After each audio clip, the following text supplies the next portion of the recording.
পা দুপা ড্রামের মতো চোখের কাছে আয়, উড়িয়ে দেবার আগে আমি আবার হোঁচট খাই।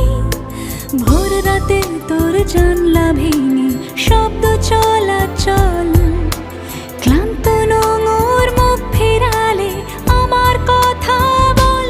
আমি তোর খুব সহজ বুকে আমার এই হাত পুড়িয়েছি, তোর ঘড়ি জুড়ে আমার সময় থাক। কিসমতে বানানো তোর লেখায় আবার ভুল করে কাটাকুটি খেলায়, তোর কিছু বানানো নাম ধরে আমিও ভুল